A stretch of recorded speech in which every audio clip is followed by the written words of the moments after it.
Tant que le cœur ne battra pas pour la Côte d'Ivoire, ne me rappelle pas. Et puis quelques mois après, ces joueurs-là rappellent en disant coach, je veux venir faire une Coupe d'Afrique et une Coupe du Monde si on peut, avec les éléphants, donc c'est gagné. Et encore une fois, s'il n'y a pas ça, les joueurs que j'entraîne, s'il n'y a pas ça là, on va pas loin. Bienvenue sur la chaîne Les Experts Foot, on est toujours au Gold Eagles pour ce 5e numéro de Passe D. Aujourd'hui mon invité est quelqu'un d'amoureux du football depuis tout petit. Il est biberonné au ballon rond depuis la tendre enfance et aussi un amoureux du continent africain. Patrice Baumel, comment ça va? Bonsoir, je vais très bien, merci. En tout cas, c'est un vrai plaisir de te Pareillement, recevoir pour parler football. Évidemment, on va aussi parler de sport. Mais avant ça, j'aimerais savoir d'où vient cet amour profond pour le football. Moi, je pense que c'est depuis mes plus jeunes années, j'ai été bercé dans le sport, notamment dans le foot. J'ai un père qui est un sportif, un très bon sportif amateur, qui a été joueur de foot, qui a fait pas mal de sport à côté. Et dès mes plus jeunes âges, je me suis retrouvé au bord des terrains. Donc pour moi, cette odeur de vestiaire, cette odeur de pelouse, de camphre parfois, et voilà, ça m'a toujours bercé. Et puis c'est devenu naturellement pour moi de jouer au foot et puis après de devenir entraîneur. C'était une évidence. Tu as suivi un peu la trace familiale du football. Quand on baigne dedans, forcément un jour ou l'autre, on y va. D'ailleurs, à quel moment tu commences à t'inscrire, à partir de quel âge, dans les premiers clubs un peu de quartier de chez toi? On vient du sud de la France, à côté de Nîmes, dans un petit village qui s'appelle Jonquière-Saint-Vincent, 2500 habitants, qui dans les années 75-80 a quand même joué à niveau régional de division d'honneur. Et mon père qui était sur Beaucaire, qui était un bon club, le Stade Beaucairois, pas mal de joueurs comme Johnny Ecker qui a joué à Marseille sort de ce club, donc a joué à Beaucaire et puis après est devenu joueur puis entraîneur-joueur de Jonquière-Saint-Vincent et j'ai grandi dans ce village. Et mes premières licences, je jouais déjà à 3-4 ans, je poussais le ballon déjà et très rapidement j'ai eu ma première licence à Jonquière-Saint-Vincent et puis je suis parti à Beaucaire quelques années et puis après le club phare du Gard qui est Nîmes Olympique où j'y suis resté une grosse dizaine d'années. T'étais quel poste, quel genre de joueur tu étais? Je suis gaucher, pur gaucher. Donc en tant que pur gaucher, le pied droit il ne sert pas à grand chose. Et j'étais un joueur assez endurant, qui allait assez vite. Donc j'ai joué sur tout le côté gauche, que ce soit ailier gauche. Et après dans l'évolution du football, sur le flanc. Après j'ai été de latéral gauche à couloir piston, comme on dit aujourd'hui. Donc j'ai vraiment évolué plus sur ce côté gauche, parfois attaquant. Mais vraiment c'était voilà, mon endroit préféré, c'était de pouvoir prendre les espaces sur le côté gauche. Il y avait une envie d'être footballeur professionnel? Oui, bien sûr. C'était un rêve de gosse. Lorsqu'on est gamin, on a tous les posters de à l'époque Michel Platini. En 86 au Mexique, j'ai suivi, c'était vraiment la première Coupe du Monde. 84, j'étais au Vélodrome lors de France-Portugal. J'étais avec mon père et mon grand-père, j'ai vu le match sur des canettes de coca. Donc ça remonte, j'avais 6 ans à l'époque. Et puis voilà, les posters et puis de dire ouais, je veux vivre de ma passion. On rejoint un club professionnel où on s'entraîne très jeune, très souvent, où on n'a pas forcément une vie d'adolescent normale, c'est-à-dire pas de vacances. Dès que l'école se termine, on doit reprendre les entraînements pour préparer la saison. Donc toujours être sur les terrains de foot. On sent qu'on peut faire quelque chose dans ce métier et puis dans le vestiaire, on voit si on est plus fait pour être joueur ou être entraîneur. À un moment donné, j'ai fait les deux. Quand j'étais au centre de formation de Nîmes, j'entraînais aussi à l'époque on disait les poussins. Donc il m'a fallu faire des choix rapidement. Et lorsqu'on a des diplômes jeunes, ton entraîneur il te voit joueur, mais il te voit aussi comme quelqu'un de diplômé qui est entraîneur, qui se pose des questions. Très jeune, je remplissais les séances de mes coachs. À 12-13 ans, je savais exactement les saisons. C'est une vocation là. Mais vraiment, je le faisais. Je rentrais le soir, je faisais mes devoirs et puis je dis bon, ce soir on a travaillé ça à l'entraînement, je le notais. Et puis rapidement, ça s'est transformé sur je veux être entraîneur. C'était pas difficile pour toi d'arrêter d'être sur le terrain, de ne plus être un joueur? Non, je pense que j'aurais pu être un bon joueur de haut niveau, peut-être pas un international. Mais dans le football, on peut vivre de sa passion même en jouant en troisième ou à l'époque on disait troisième division ou deuxième division. Après, on ne sait pas ce qui peut se passer. Mais au fond de moi, je vais peut-être pas me faire des copains, mais dans un vestiaire, par moment, je m'ennuyais un peu dans les échanges que je pouvais avoir avec mes potes parce que j'adorais ce que moi, le coach nous préparait. Okay. Tu avais plus de maturité que Je ne sais pas si c'était de la maturité, mais en tout cas, lorsque j'arrivais, je réfléchissais sur les séances. Et si j'avais un coach qui ne préparait pas ces séances, qui nous laissait un petit peu libres, j'étais frustré parce que je me disais, je veux voir qu'est-ce qu'il va nous faire faire. J'aimais les stratégies, les coups de pied arrêtés, j'aimais ça, mais très jeune. Et donc, parfois dans le vestiaire, lorsque les collègues disaient, bon, l'entraînement, viens, on fait autre chose ou autre, j'étais un petit peu frustré. Donc, J'étais toujours très proche de mes coachs qui me mettaient souvent leader ou capitaine ou voilà. Et puis très jeune, après, je suis devenu entraîneur. C'est formidable d'avoir cette maturité aussi jeune et de savoir ce qu'on veut faire. Rares sont un peu les enfants aujourd'hui, si on les interroge, à vouloir être entraîneur. D'ailleurs, toi, quels étaient tes mentors, ceux qui étaient sur le banc, que tu admirais déjà très jeune? Celui que tu as côtoyé en club, mais un peu en Europe. J'admire beaucoup de coachs. Chaque année ou chaque 5 ans, il y a toujours des coachs qui sortent. Mais en fait, je me suis servi de tous les coachs que j'ai pu avoir, vraiment des petites catégories jusqu'à dernièrement. Parce que, encore une fois, c'est le message qui passe. Et je crois que dans les métiers de passionnés que l'on fait, c'est le message que peut donner quelqu'un qui t'éduque et de voir qu'il ne te trahit pas en fait. On te donne la confiance et lorsque quelqu'un te donne des conseils et que tu vois que quand tu les mets en œuvre, ça marche. Donc, je n'ai pas forcément un nom, j'ai tout un tas de noms. C'est des rencontres. C'est des rencontres, c'est… Des fois, dans le football, il te faut gagner des matchs, il te faut mettre en place des stratégies, Et en fait, c'est lorsque ça marche, on se rend compte, il avait raison. Donc, c'est vraiment des rencontres et une aventure humaine. C'est surtout ça qui reste. Déjà, ça forge énormément d'observer ces entraîneurs avec les fiches dont tu me parles. Après, quel est le cursus vraiment pour devenir entraîneur un peu plus tard? Il n'y en a pas forcément. Tu as des joueurs de très haut niveau qui, lorsqu'ils s'arrêtent, ils passent leur diplôme et comme ils ont eu une grosse expérience, les diplômes accessibles pour eux sont plus facilement accessibles justement. Sinon, mon cursus, c'était quoi? Mon père qui me dit très jeune, tu ne vas pas faire le choix. Parce que je ne veux pas que lorsque tu grandisses, tu puisses dire j'ai arrêté le foot parce que c'était les études. C'est ce qu'on entend le plus souvent. Ou l'inverse. Et non, mais j'ai arrêté l'école parce que moi, j'étais footballeur. Et tôt ou tard, mon père un jour m'a dit va le plus loin possible dans le football en tant que joueur, forme-toi. Peut-être que tu commenceras ta carrière quand tes collègues vont la finir. Moi, j'ai 13-14 ans, je ne comprends pas. Et c'est après que je comprends. Des copains avec qui je jouais, qui eux ont eu une carrière, qui ont joué en première division, en équipe de France. Et lorsque moi je démarre, eux, ils étaient déjà en train de finir. Le cursus, pour ma part, c'est foot, école, centre de formation, mais j'arrêtais pas l'école. J'étais à la fac de sport à Montpellier que je m'entraînais tous les jours. Donc, ce n'était pas évident de s'entraîner le matin, l'après-midi et faire les cours du soir à la fac. Et le lendemain, je revenais m'entraîner. C'est énormément de sacrifices déjà très jeune, donc tu savais où tu voulais aller et tu avais pris conscience. C'est une question de choix. C'est ça. Soit je réussis pour réaliser mon rêve ou alors je vais réaliser celui d'un autre. Exactement. Et la mission, c'était la fac. Je passe mes diplômes pour être prof de sport, mais chaque année, je passe un diplôme fédéral pour être entraîneur. Et ça, je l'ai fait jusqu'à avoir mon BE à 20 ans. À l'époque, c'était le BE1. Et à 23 ans, j'ai le DEF, qui est le BE2. Et puis après, j'ai continué tout le temps, jusqu'à avoir le dernier diplôme pour pouvoir entraîner n'importe où dans le monde. Mais très jeune, j'ai eu ces diplômes. Et après, qu'est-ce qu'on fait? Il faut de l'expérience, il faut travailler, il faut être dans le milieu, avoir un petit peu de réussite, etc. Et justement, quels ont été les premiers clubs? Quel a été le premier club dans lequel tu t'es assis sur le banc de touche? Alors, en tant qu'entraîneur, à Nîmes Olympique, j'avais 17 ans et demi, j'entraînais les U9, les poussins. Après, lorsque j'ai avancé dans les diplômes, je suis parti au Gros du Roi, qui était à l'époque CFA2, DHE, donc c'était un bon niveau régional. Et j'étais prête-nom du diplôme, mais je continuais à jouer. Et puis, je suis devenu entraîneur-joueur. Et puis, tout naturellement, l'opportunité de pouvoir, à l'époque, soit aller à Montpellier-Hérault avec les filles. Parce que Loulou Nicolin, à l'époque, m'avait rencontré en me disant « J'ai les filles en D1, qu'est-ce que ça t'intéresse ?» Et je les avais à la fac de sport, puisque j'étais prof à la fac, ou Nîmes Olympique, qui était mon club, où je prenais l'équipe pro en tant qu'adjoint, mais avec des joueurs que j'ai pu côtoyer, avec qui j'ai pu jouer. Donc j'ai dit non, je retourne à Nîmes et c'est parti comme ça. Exactement, club familial, les origines avec Régis Brouard. Tout à fait. Comment ça a fonctionné tous les deux? C'est une belle rencontre parce que Régis, lorsque j'étais au centre de formation, était à Nîmes. C'était le capitaine en Ligue 2, un homme avec beaucoup de charisme et de tempérament. Et lorsque je l'ai retrouvé, à Nîmes, il cherchait un adjoint et ça s'est fait naturellement. Voilà, et on a travaillé 3 ans ensemble. Où à l'époque, ça remonte 2005, il n'y avait pas d'entraîneur de gardien. Donc c'est pas si vieux, mais pourtant, donc je faisais son adjoint, donc je préparais toutes les séances avec lui.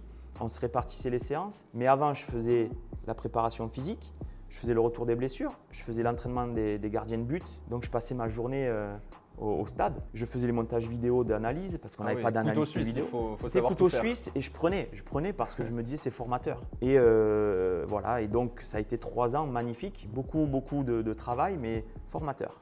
Donc si on te Très demande formateur. faire un montage vidéo ou faire la préparation physique, on t'appelle. Ça marche Oui, bien. voilà, Tu sais faire. je sais faire et lorsque aujourd'hui dans un staff on a un préparateur physique qui vient me parler, qui me dit aujourd'hui il faut faire ça, ben, je comprends. Si j'ai un analyste vidéo qui me dit je pense qu'il faut analyser cette vidéo-là comme ceci, comme ça, je comprends. Et donc on gagne du temps. Exactement. En début d'interview, on parlait de rencontres avec les entraîneurs. Là, toi, tu vas faire une rencontre incroyable en 2001 qui va changer un peu ta vie. Mhm. C'est avec le continent africain. Ouais. Comment ça se passe? C'est en Tunisie que tu Tout à vas fait. voir les Jeux méditerranéens. Tout à fait. Et là, c'est le déclic. Tu te dis coup de cœur pour l'Afrique. Oui, parce que 2001, on prend le bateau, on vient de jouer la finale de la Ligue de région du Sud. Et avec le Gros du Roi, il y avait Agde aussi, on part tous les finalistes, on part à Tunis-Carthage. Et je vais dans ce stade de Rades et je vois un match de Jeux méditerranéens. Et là, je vois cette ferveur autour du stade, dans la ville de Tunis. Parce que j'étais allé voir un match de la Tunisie, je vois des couleurs partout, je vois des enfants, des femmes, des hommes dans les stades, je vois la joie, les sourires, le plaisir. Et là, je me dis, waouh, c'est ce que j'aime du football finalement. Le jeu est beau, mais quand c'est la fête, je suis tombé amoureux de la façon, l'importance qu'a le football dans le cœur des Africains. Et par chance, quelques années plus tard, je me retrouve en Afrique et c'est un véritable coup de cœur et je dirais une alchimie. Je me sens bien lorsque je suis en Afrique dans ce milieu du football qui est un vecteur de réussite sociale pour nos jeunes Africains, mais c'est surtout une passion. Aujourd'hui, une équipe africaine passe un premier tour de Coupe du Monde, c'est tout le continent, c'est 53 ou 54 fédérations qui vont supporter cette équipe africaine, ça c'est sûr. Ça avait été le cas pour le Ghana, non? Exactement. Au Mondial 2010 en Afrique Tout à du fait, Sud. tout à fait. Ce qu'on ne peut pas imaginer forcément nous en Europe. Je suis à l'époque, en 2010, je suis en Angola. Je suis donc sélectionneur adjoint de l'Angola. Lorsque le Ghana joue contre l'Uruguay en Il me semble. quart de finale, lorsqu'il y a ce penalty d'Asamoah Gyan qui rate à quelques secondes de la fin du match, j'ai entendu dans tout Luanda, c'est une grande ville, mais des cris. C'est-à-dire que tout le monde était ghanéen ce soir-là. Et je ne suis pas sûr qu'aujourd'hui en Europe, on puisse retrouver ça si on a justement le Danemark qui était allé en finale. Est-ce qu'on aurait pu avoir des pays européens qui supportent le Danemark? Je ne suis pas sûr. Ce n'est pas une critique, c'est juste que ce continent, ça pousse, quoi. Il y a quelque chose qui… Voilà. Il y a une ferveur qui t'a beaucoup ça, plu. Et c'est puis ça. ce fameux matin de février 2008, Oui. un numéro à 14 chiffres apparaît sur ton téléphone. Oui, à l'époque, la fin du numéro apparaissait plus tard, parce il était très Et là, long. c'est le départ pour une nouvelle vie à 29 ans. Ouais. Comment tu vis ça? Comment je le vis? Donc, comme souvent les aventures sportives, soit ça se finit en apothéose, soit ça se finit un petit peu difficilement. Avec Nîmes, ça se finit un peu difficilement. Et je me retrouve, comme pas mal de coachs, sans boulot quelques mois. Et puis, je reçois un matin un coup de téléphone. Je suis dans ma voiture et c'est Hervé Renard qui m'appelle, qui lui était parti 6 mois plus tôt au Ghana, adjoint de Claude Leroy pour la Coupe d'Afrique 2008. Ils avaient perdu, je crois, en demi-finale. Et sitôt la compétition finie, on lui donne l'opportunité de reprendre la Zambie. Et il m'appelle et il me dit, on s'était rencontrés parce qu'il était entraîneur à Cherbourg à l'époque, quand j'étais à Nîmes. On s'était vu sur des stages et de recyclage d'entraîneurs à Clairefontaine. Et il me dit, je cherche un adjoint pour reprendre la sélection de Zambie. Objectif, éliminatoire Coupe d'Afrique 2010 en Angola, Coupe du Monde en Afrique du Sud. Ça donne envie. Et là, je dis banco. Il me dit, mais attends, je ne t'ai même pas proposé ni de contrat, ni de conditions, rien. Je dis, je viens. Il me dit, mais attends, parle-en à ton épouse, calme. Non, je dis, je viens. Je viens. Et ça s'est passé comme ça.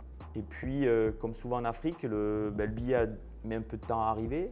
Je suis resté entre ma décision d'y aller et puis le fait de partir, c'est 3 semaines, 1 mois. Donc la valise est prête, mais on ne sait pas quand on part. Et puis un soir, on rentre à la maison, c'est 21h et j'ai le billet pour partir. Et ça s'est passé comme ça, donc silence à la maison parce qu'on part vers l'inconnu. Et puis c'est une belle inconnue puisque depuis, on a fait de belles choses sur ce continent. Exactement, avant d'y revenir, qu'est-ce qu'a pu te dire ta famille, les proches, les amis, de faire ce destin professionnel à des milliers de kilomètres d'eux? Même si c'était très clair dans ta tête, tu savais que c'était une belle opportunité à saisir, tu l'as saisi, mais pour l'entourage? C'est des conseils, attention à toi, est-ce que tu es sûr? Mais ils savaient, ils me connaissent et c'était pour moi décidé, c'était le choix de partir vivre ces émotions. Le jour où j'aurai plus d'émotions dans mon métier, j'arrêterai. Je le fais pour vivre des émotions, pour une aventure humaine. C'est pour ça que je fais ce métier. Sinon, le football, je l'aime même de jouer avec des amis, avec les enfants. mais c'est vraiment vivre une aventure humaine tous ensemble. C'est ce qui m'intéresse et puis ils n'ont pas pu me dissuader de partir, c'était impossible. C'est clair, une fois que c'est dans la tête, ça ça. ne s'enlève plus d'ailleurs. C'est ça. Quand tu arrives en Afrique, tu as envie d'apporter la touche française ou tu y vas, mais tu sais que tu dois t'acclimater au pays, aux coutumes, C'est ça. t'adapter. C'est ça, c'est-à-dire que lorsqu'on fait des formations d'entraîneurs, on nous apprend comment bien mettre en place les séances. On arrive avec la sensation de dire je vais apporter mon expertise et en fait c'est un échange encore une fois, c'est une aventure. J'apporte mon expertise mais quand on est trop carré ça ne peut pas marcher en Afrique. Il faut savoir arrondir les angles, des fois tracer les lignes soi-même, des fois mettre les filets, des fois couper la pelouse, des fois laver les chasubles et pourtant on est avec une équipe nationale. Et pourtant on va jouer devant 80 000 personnes en Égypte mais on garde les chasubles à la maison, on les lave.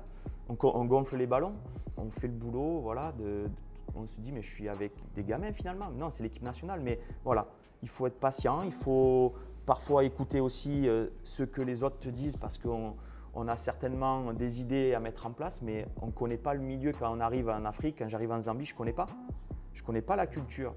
Et donc si on vient en étant trop rigide, ça ne marche pas. Il ne faut pas venir en terrain conquis et vouloir imposer son identité. C'est justement à toi d'être adopté par le peuple, par les gens, par tout le monde. C'est ça. Par contre, être ferme sur des choses que tu juges indispensables pour que tu mettes en place ton projet. Oui, professionnellement. Voilà, sur des idées, sur autre chose, en disant non, il faut faire ça, on doit le faire. Mais par moment, arrondir les angles, être cool, sinon ça passe pas. Exactement, d'ailleurs pendant 13 ans, tu as été adjoint avec Hervé Renard. Plein de clubs, il y a eu des belles aventures, 2 Coupes d'Afrique des Nations avec la Zambie, la Côte d'Ivoire, la Coupe COSAFA aussi. COSAFA, tout à en fait. 2013 avec la Zambie. Ouais. Qu'est-ce que tu retiens de ce poste entraîneur adjoint? C'est un métier de l'ombre, en France on le connaît assez peu. Qu'est-ce que tu peux me dire, toi qui l'as si bien côtoyé? J'ai voulu connaître ce métier jusqu'au bout de mes doigts, donc je voulais aller au bout de cette aventure d'adjoint. Pendant cette aventure de 13 ans, j'ai eu plein de possibilités de devenir numéro 1. Je l'ai été en 2013 lorsqu'Hervé part à Sochaux, donc je suis resté en Zambie, mais je voulais connaître ce métier d'adjoint en club, mais aussi en sélection. Comme on dit, c'est un métier de l'ombre, mais finalement, ça m'allait bien parce que toute cette partie médias, pression médiatique, faire les conférences de presse, j'étais très jeune et ce qui m'éclatait, c'était d'être au contact avec les joueurs, mettre en place mes séances. Et là, je remercie Hervé parce qu'on a vécu 13 ans un binôme, je pense, unique en Afrique. Il m'a laissé faire, il m'a laissé vraiment carte blanche sur la façon d'entraîner. Il me suivait et lui, qu'est-ce qu'il faisait? Il était à côté et lorsqu'il avait quelque chose à dire, il apportait une plus-value à mes séances. Donc c'était vraiment huilé. Et vraiment, ça a été une aventure extraordinaire de vivre, je crois que c'était 6 Coupes d'Afrique ensemble et une Coupe du Monde. Donc c'est énorme. C'est énorme.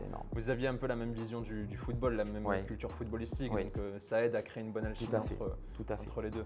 Sportif dans l'âme, on se regardait, à la fin c'était comme un vieux couple, on se regardait, on savait, pas besoin de parler. C'était automatique. C'était ça, donc c'est vraiment, c'est ancré dans mon cœur pour toujours parce que vivre 13 ans au quotidien avec, dans le métier, dans le haut niveau, c'est pas évident, mais vraiment je le remercie parce que ça a été 13 ans de bonheur. 13 ans de bonheur d'ailleurs, on le dit, le plus dur c'est pas forcément de rentrer dans le milieu du football, c'est d'y rester. Tout à fait. La preuve que tu as une belle longévité à ce poste-là. Pourvu que ça dure. Et tant mieux. On va parler un petit peu de la formation africaine, en tout cas en Côte d'Ivoire, puisque tu es quand même le sélectionneur des éléphants. Comment ça se passe? Est-ce qu'on met en avant les jeunes? Est-ce qu'il y a de quoi les former, des centres de formation? Parce que tu me disais que c'est un vecteur de réussite. Oui, bien sûr. Tout le monde a envie de faire ça. Comment ça se passe pour les jeunes qui veulent être footballeurs professionnels en Côte d'Ivoire par exemple ou même ailleurs? Le fait de réussir en Afrique, déjà, pour répondre à ta question, c'est de vivre au pays. Si j'ai un conseil à donner, si demain il y a un sélectionneur français qui doit prendre une équipe, pour moi, on ne peut pas réussir si on ne vit pas au pays. Donc depuis 2008, je vis au pays, je rentre quelques semaines en France, mais je reste au pays, je suis le championnat local. Je vais voir les académies, parce que là-bas, les centres de formation, il n'y en a pas beaucoup. On appelle ça des académies, c'est souvent des privés qui prennent les gamins, qui leur font faire l'école et le football. Donc ce sont des académies et puis dès que les gamins grandissent, ils essaient de les vendre pour pouvoir subvenir après aux besoins des jeunes qui rentrent. C'est le seul moyen vraiment aujourd'hui en Afrique de pouvoir jouer jeune parce qu'il n'y a pas de championnat de jeunes. En France, vous venez, les U6, il y a des plateaux. Il y a des U8, tournois, il y a des petits matchs. U9, U10, ça y est, il y a du championnat qui part. Là-bas, non. C'est des petits regroupements. des matchs organisés dans les quartiers, mais il n'y a pas de championnat. Donc c'est très difficile. Par contre, ça joue de partout. Tous les soirs, les matins, à n'importe quelle heure, ça joue. N'importe où. N'importe où, dans la rue, dans les quartiers, entre deux maisons. Et je m'arrête, j'essaie. Où je passe, j'essaie de m'arrêter pour pouvoir voir les matchs, des fois les plus insolites. Je me souviens en 2019, je suis avec mon père, on est à Marrakech, on décide de faire Oukaïmeden, c'est une station de ski en vélo. Donc ça monte sur 30 km, un col comme l'Alpe d'Huez. Et en pleine ascension, en contrebas, il y a un stade qui a été construit à l'époque, mais il est vraiment dans la falaise. Et là, des gamins qui jouent au foot dans un stade, mais complètement insolite. Et on s'est arrêté, on a regardé jouer. Ah, c'est un beau spectacle. Et on voit de la qualité de partout. C'est-à-dire l'Afrique, dans tous les pays africains, ça joue au foot et ça joue bien au foot. Et c'est génial. C'est ton œil de sélectionneur et justement on va en parler parce qu'en mars 2020, donc c'est tout frais quand même, c'est il y a un an on va dire environ, sélectionneur de la Côte d'Ivoire, comment est-ce que tu apprends ça, qui t'appelle, comment ça s'est présenté? Le fait d'être passé avec Hervé en 2015, 2014-2015 a été quelque chose d'important parce qu'en 2013 je suis sélectionneur de la Zambie jusqu'en 2014. Après la Coupe du Monde, Sabri Lamouchi quitte la Côte d'Ivoire et on reprend avec Hervé la suite. Quelques mois après, on gagne la CAN. Qu'est-ce qu'on fait? On reste ou pas? On a gagné la CAN, on décide de revenir en France et on prend Lille à l'époque. J'avais eu la possibilité de rester, mais j'avais donné ma parole à Hervé que je le suivais et donc je suis parti avec lui. Ensuite, on signe au Maroc, mais j'ai toujours gardé de très très bonnes relations avec les dirigeants de la Fédé qui souhaitaient un jour pouvoir me faire revenir. Donc je suis resté sur les 5 ans que j'ai pu faire avec le Maroc. Et puis lorsque j'ai fini avec le Maroc, c'était décembre 2019, je rentre en France. Mi-février, je suis contacté par le président qui est décédé du Covid il y a un petit peu plus, il y a quelques mois. Paix à son âme, mais quelqu'un de fantastique, un passionné, qui me dit « Coach, tes enfants t'attendent, on aimerait beaucoup que vous reveniez ». Et ça s'est fait naturellement, j'ai eu les joueurs et ça s'est fait en 15 jours. Et me voilà le 13, je crois, j'ai signé le 3 mars mon contrat et le 13, j'atterris à Abidjan pour y travailler. Le Covid arrive le 14 dans le monde entier. Là, on me donne la possibilité de rentrer à la maison puisqu'il n'y a plus de match. Et je dis non, je vais rester à Abidjan, je vais bosser. Et là, voilà. Il y a eu le travail en amont. Le travail de suivre près de 200 joueurs dans le monde entier. C'est énorme. C'est beaucoup, hein. Des joueurs qui n'avaient jamais mis les pieds dans la sélection A, des joueurs qui étaient méconnus, et puis on les suit, on les appelle, on monte le projet, des binationaux qu'on décide d'aller voir, de contacter, de dire est-ce que tu veux jouer pour la Côte d'Ivoire? Tant que le cœur ne battra pas pour la Côte d'Ivoire, ne me rappelle pas. Et puis quelques mois après, ces joueurs-là rappellent en disant coach, je veux venir faire une Coupe d'Afrique et une Coupe du Monde si on peut, avec les éléphants, donc c'est gagné. Et encore une fois, s'il n'y a pas ça, les joueurs que j'entraîne, s'il n'y a pas ça là, on ne va pas loin. Il faut qu'il y ait les tripes. Il faut qu'il y ait les tripes. À fond. Et le même discours général, ça on va en parler tout à l'heure. D'ailleurs, quand on est sélectionneur, on voit son groupe généralement aller 3 ou 4 fois par an. Plus. Oui, il y a à peu près 8 matchs. Donc alors c'est vrai que la FIFA, on a de moins en moins de dates. Je vois depuis le temps que je fais des équipes nationales, mais c'est regroupé. C'est un petit peu plus court. Avant, on avait 15 jours. Aujourd'hui, c'est 11-12 jours par mois. Mais on a mars, mai, juin. On a septembre, octobre, novembre et des fois février, janvier-février pour les… Oui, c'est 5-6 rendez-vous par saison, c'est une dizaine de matchs. Ouais, il faut être prêt direct et avoir des joueurs concernés. C'est ça. D'ailleurs, le sélectionneur, tu travailles 365 jours par an, ce qui est énorme. Il faut avoir un œil attentif sur cette jeune génération. Tu n'hésites pas un peu à bousculer tes listes parfois de… Si, il faut. Il faut parce qu'une équipe nationale, c'est un mouvement. La chance qu'il y a, j'ai pu faire les clubs. Les clubs, lorsqu'on a son effectif, on a 3-4 mois. Au bout de 3-4 mois, il y a un mercato, on peut changer, on peut peaufiner. La sélection, c'est de pouvoir faire venir qui on veut à chaque sélection. Après, il faut trouver le bon équilibre entre garder un groupe pour le faire vivre et puis pouvoir réinjecter des énergies nouvelles pour pouvoir secouer un petit peu tous ces gars, parce que chaque match, la difficulté de notre boulot, c'est qu'à chaque sélection, on a 2 matchs. Si on gagne les 2, on dit j'ai un mois tranquille. Bon. Si on en perd un, c'est boum, mais si on perd les 2, ça va être compliqué. Donc c'est très difficile. Les victoires te donnent du crédit pour la suite et travailler plus sereinement avec les équipes. Donc c'est une grosse pression à chaque fois. C'est une grosse pression, mais on en a besoin. Finalement, j'en ai besoin pour avancer. C'est cette adrénaline qui me fait avancer parce que je rentre sur le terrain, je me dis dans 90 minutes, je serai un autre homme. Quoi qu'il arrive, je ne serai pas le même. Parce qu'il y a victoire, il n'y a pas victoire, il y a nul. On avance, on recule, qu'est-ce qui se passe? Et c'est ce qui est beau parce que c'est des boulots qui sont difficiles. Mais même quand c'est dur, on prend du plaisir. On prend du plaisir. En tout cas, une épreuve difficile, c'était la période de Covid, dont on est toujours en ce moment. Mais pendant un an, il y a eu le report de match. Comment les joueurs ont pu vivre ça? C'est difficile quand même si ce sont des athlètes de très haut niveau. À un moment donné, le corps dit stop. Parce qu'il y a des joueurs qui ont joué plus de 40 à 50 matchs cette saison.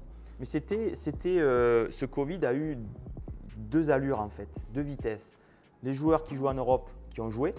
Pendant la première vague de Covid où la France a arrêté, les Anglais ont continué, l'Espagne a continué, l'Italie aussi je crois. Et donc j'avais pas mal de joueurs qui jouaient, d'autres qui ne jouaient pas. Au pays, on a eu un an championnat arrêté. Donc j'avais des joueurs de différents niveaux. Mais avec mon staff, j'avais donné 10-15 joueurs à chaque personnel de mon staff qui appelait les joueurs, qui faisaient un point. Ceux qui ne s'entraînaient plus, on leur faisait des programmes, on faisait des conférences vidéo. Enfin, on a vraiment travaillé. Donc lorsqu'on s'est retrouvés, on avait l'impression qu'on ne s'était jamais quitté. Et pourtant, certains ne s'étaient jamais vus. Mais on s'était tellement de fois parlé au téléphone, échangé. Le lien était toujours là, il n'a pas été rompu. Donc, exactement. Ça, c'est intéressant d'avoir la confiance de son sélectionneur. Ils viennent te voir. Qu'est-ce qu'ils peuvent te dire, coach? Là, en ce moment, c'est un peu dur, j'ai des douleurs. C'est ça, mais c'est d'échanger. Aujourd'hui, on a tous les moyens, et ça, je remercie la Fédé. Ils m'ont suivi. On a les GPS.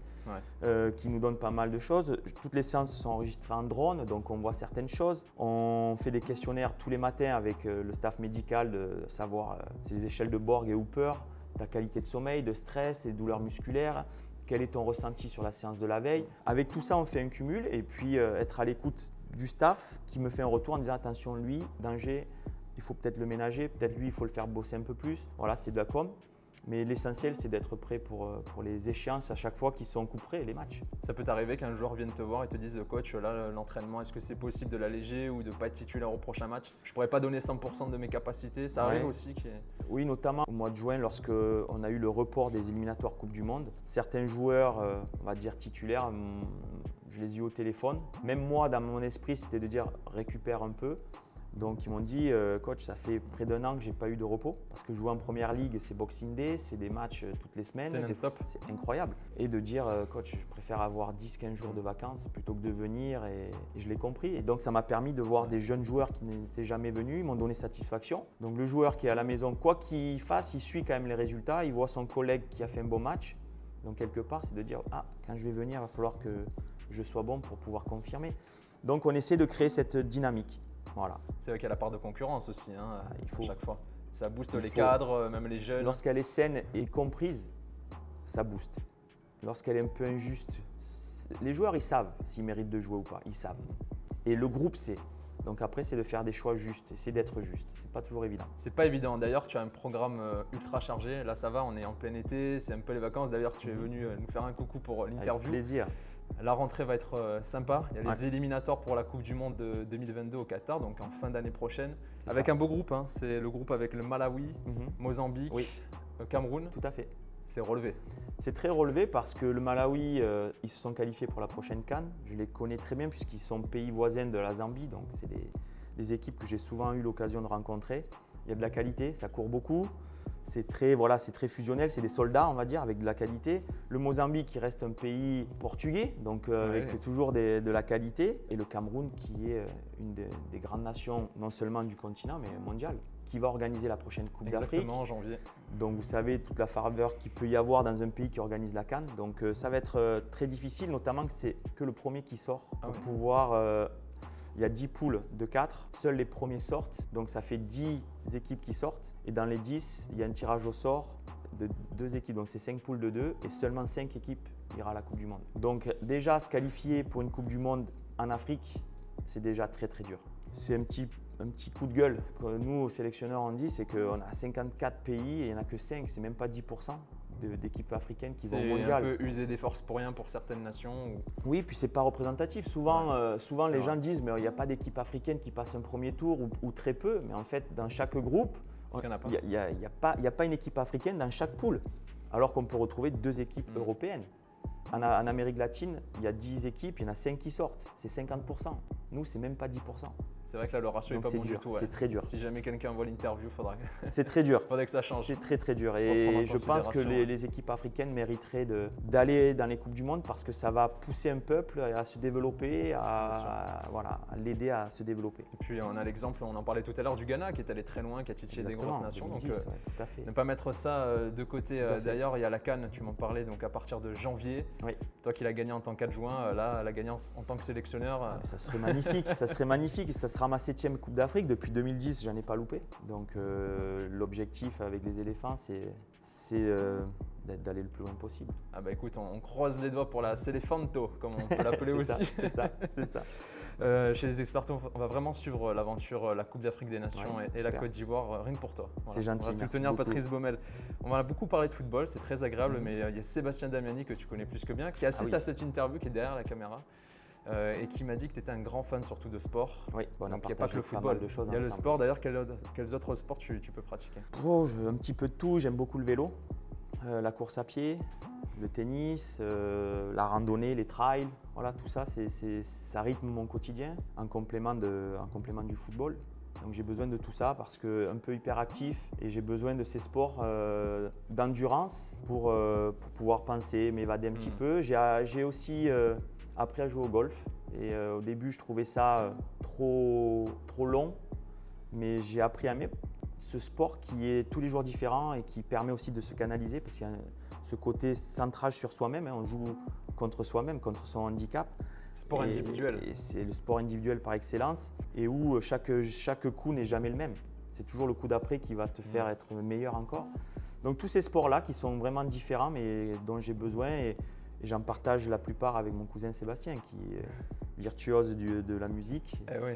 Mais on s'est levés ensemble et on est vraiment très très proches. Il y a aussi le Mont Ventoux que tu as fait à vélo. Oui. Petite Plusieurs ascension d'une montagne aussi, le Mont Blanc. Le Mont Blanc, ça Donc, c'était un un rêve. homme de défi quand même. Oui, ça je ne peux pas vous l'expliquer à 9 ans.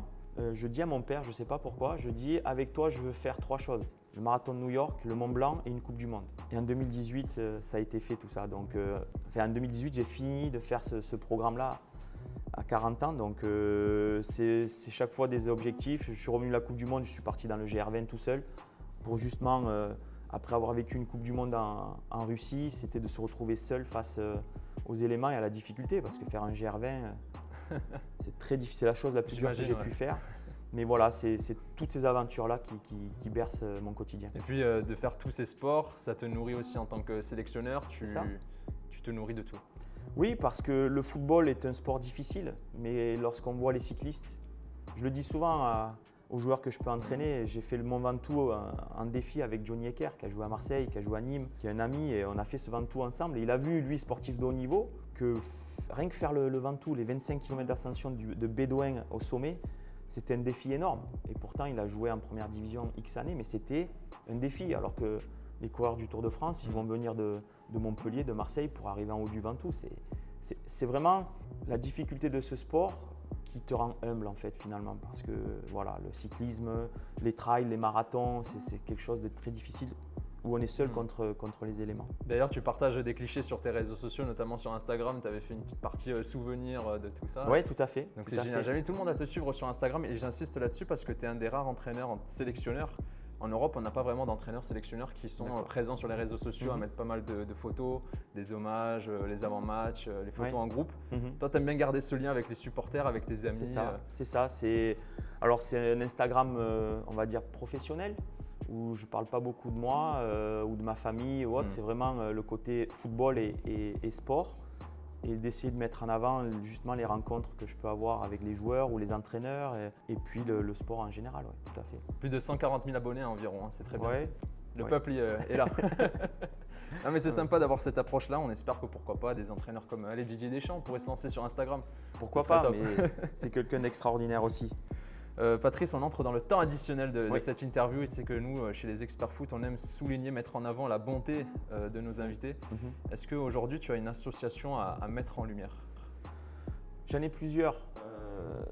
Parce que je pense que s'enfermer dans une seule association, c'est peut-être cliché, mais c'est de dire bon, je fais ça, comme ça on me laisse tranquille. Et je trouve que répondre spontanément à des petites attentions sur des associations, sur des actions, ça me touche plus.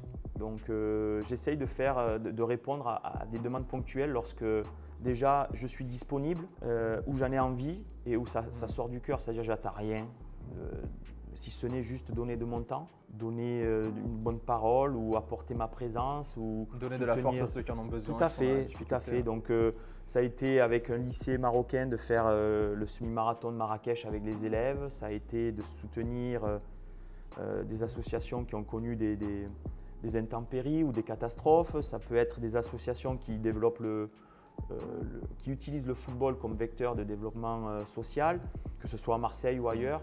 Donc c'est pas donner un nom pour dire voilà je valorise, ils se reconnaîtront, ceux qui vont voir l'interview, mais c'est de dire voilà je suis là, vous avez besoin de moi, je réponds. Et je crois que c'est ce qui me correspond. Je ne veux pas m'enfermer dans une association vraiment. Et je sens aussi que tu n'as pas non plus envie de te mettre en avant, d'aller voir des associations, Non. Tu préfères le faire tranquille, sans caméra, sans. Oui, tout à fait, de mentionner. venir. Des fois, je suis là et les gens ne savent même pas. Je suis là et puis je pars et ils l'ont appris après sur des spectacles ou autres et ça me va. On dit que la fin d'une bonne action, c'est quand on commence à en parler, donc on la filme. Tout à fait. Donc ça rentre là-dedans. Écoute, Patrice, on a passé un super moment ensemble. Dernier petit mot, est-ce que tu aurais une citation, une expression, un leitmotiv qui a pu te poursuivre depuis tes débuts, quelque chose qui te motive et qui pourrait motiver aussi ceux qui nous écoutent? Il y en a deux, il y en a plein, j'utilise beaucoup de proverbes dans mon métier, mais il y en a deux que j'ai même pas préparés, donc je vais essayer de les organiser. Il y en a une de Nelson Mandela que j'ai eu l'occasion de juste croiser. Je n'ai pas pu lui parler, mais on a fait le Mandela's Challenge à Johannesburg, Zambie contre Afrique du Sud, où on avait gagné ce match-là et il était passé. Il était très malade déjà à l'époque, donc déjà la fierté d'avoir pu rencontrer ce personnage qui est énorme dans tout son parcours. Donc il disait je ne perds jamais, soit je gagne, soit j'apprends. Et ça c'est quelque chose qui me suit beaucoup. Et puis il y a un proverbe, alors je vais essayer de bien le sortir, qui disait les passions sont comme les voiles du navire. Elle le submerge parfois, mais sans elle, il ne pourrait voguer. Donc j'ai besoin de ça, de la passion pour pouvoir avancer. Et voilà, c'est un proverbe que j'aime beaucoup. Il faudra beaucoup de passion en tout cas pour la suite de ta carrière. On va suivre la Coupe d'Afrique des Nations et on croise les doigts le Mondial 2022 au Qatar. On espère pouvoir commenter la Côte d'Ivoire en fin d'année prochaine. Merci Patrice Baumel d'avoir été avec nous. Reçu, c'était un plaisir. C'était génial. N'hésitez pas à vous abonner par exemple aux réseaux sociaux de la Côte d'Ivoire puisque très présent aussi sur le net. Oui, tout à fait. Les experts foot, évidemment, c'était le 5e numéro déjà de Passe D. N'hésitez pas à vous abonner, à en parler à vos potes, à la famille. On aime bien mettre en avant tous ceux qui font le foot, qui l'idolâtrent et qui en parlent surtout avec des étoiles plein les yeux. C'est ça. Et c'était encore le cas aujourd'hui. Merci beaucoup. Merci beaucoup. Top. Merci Samuel. À très vite. Merci.